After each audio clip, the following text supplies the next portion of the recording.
Hey everyone, I wanted to go over another study with you today. This one is the metabolic effects of a prolonged, very high dose fructose challenge in healthy subjects. It was published in the American Journal of Clinical Nutrition back in 2020. So I'm going to keep this review a little on the brief side for the biochemistry part because they did a lot of metabolic and metabolism tests just to look at how our body was metabolizing this fructose. I'm going to keep that part a little brief because it gets very windy and wordy. If you want to read the article, I'll link it in the show notes at the bottom, so then you can read it at your own will. But let's dive into it. So they took 10 young, healthy individuals, and they were giving them 150 grams of fructose a day on top of whatever they were eating in the regular diet. So 150 grams of fructose, and they gave them this every day over 8 weeks. That's equal to 4 cans of pop, or an additional 8 apples a day. So it's whatever you eat normally plus 4 cans of pop, which is a lot of sugar. And now, one important point about this test is it's called it's a free living study, where individuals are out living their lives in the world like they normally would. And that's a very important point because it brings a lot more variables into the study.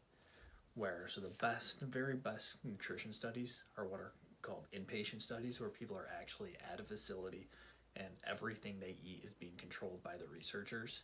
However, those studies take a long time to do and are very, very expensive. So no one's going to volunteer to make no money to stay in a facility for 8 weeks. It's just not a realistic thing that people are going to do. So we get a lot of these free living studies, but they still provide us with some pretty good, very valid information. So they had to document everything they ate. So we wanted to know what they were eating, but that wasn't controlled. Just the sugar was given to them and that was controlled.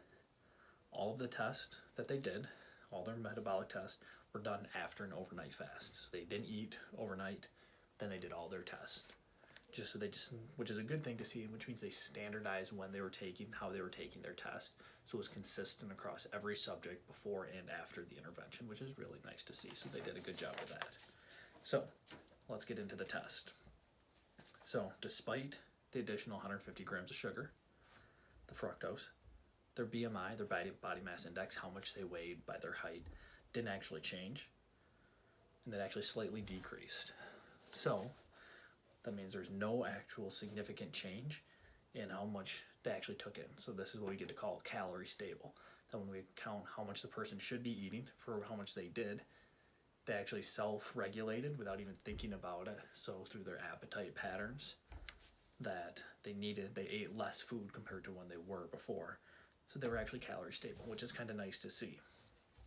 So when they looked at serum liver enzymes and lipids, no changes were observed. Okay. So they ran a glucose clearance test. They saw no changes. Then they looked at what's called insulin-stimulated glucose metabolism. Saw no changes. So then they looked at plasma glucose, insulin, and C-peptide concentrations. They saw no changes. They were starting to kind of see a pattern here. They looked at triglyceride concentrations.